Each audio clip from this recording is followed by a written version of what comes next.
আসসালামু আলাইকুম ওয়া রাহমাতুল্লাহি ওয়া বারাকাতুহু। আশা করি সকলে ভালো আছেন প্রিয় বন্ধুগণ আমার। আমি আজকে একটি আবেদন নিয়ে এসেছি।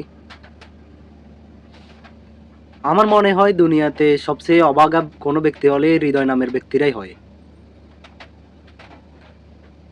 গত ২-১ বছর আগে আমরা যেমন দেখি অকালে একজন হৃদয় হারিয়ে যায় আমাদের মাঝ থেকে অনাকাঙ্ক্ষিত ঘটনায়। কিছুদিন আগে নিউজ 24-এও দেখি হৃদয় নামের কেউ একজন হারিয়ে গেছে আমাদের মাঝ থেকে জটিল রোগে আক্রান্ত হয়ে। তবে আমরা আর কোনো হৃদয়কে হারাতে চাই না। আমি আজ বলতেছি আমার এক ছোট ভাই, আমাদের কলেজেরই একজন মেধাবী স্টুডেন্ট। সে জটিল রোগ ক্যান্সারে আক্রান্ত হয়ে মৃত্যুর সাথে পাঞ্জা লড়ছে। এটি আসলে সহ্য করার মতো কোনো বিষয় না। তার বাবা মায়ের আকুতি মিনতি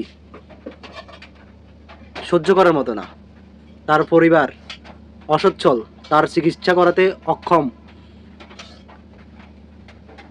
আমার প্রিয় বন্ধুরা, আমি কখনো কল্পনা করিনি এবং ওই ছেলেটির পরিবারও কখনো কল্পনা করেনি তারা এরকম একটি পর্যায়ে এসে পৌঁছাবে।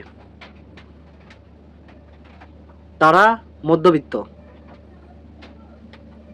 মধ্যবিত্ত কিন্তু এখন সব কিছু বাধা হয়ে দাঁড়িয়েছে আর্থিক অবস্থার ভিত্তিতে। আর্থিক অবস্থা দুর্বল হওয়ায় এবং একটি প্রাণ বাঁচানোর দায়ে লজ্জা শরম সব জেড়ে কিছুটা সাহায্যের আকুতি জানাচ্ছে মিডিয়ার সামনে। আমাদের দেশে ও বিদেশে আমাদের দেশি ভাই যারা আছেন বিদেশে এবং দেশে যাদের সামর্থ্য আছে সকলে আমাদের এই যুবক ভাইটিকে বাঁচানোর জন্য, তার সুচিকিৎসার জন্য যে যা টুকু পারেন সাহায্য করবেন।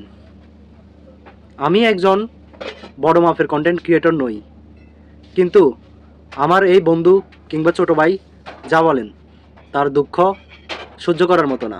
তার অতি দ্রুত চিকিৎসার প্রয়োজন। তাই আমি আজ বাধ্য হয়ে আপনাদের কাছে এসেছি। আমি চাই আমার ফ্রেন্ড লিস্টে থাকা মহৎ ব্যক্তিগণ আমার এই ছোট ভাইটিকে সহায়তা করেন। কিছু বলার নেই, জীবনে এমন এমন মুহূর্ত আমাদের সামনে এসে হাজির হয় যা আমরা কখনো ভাবিও না, যা আমাদের মাথায় থাকে না।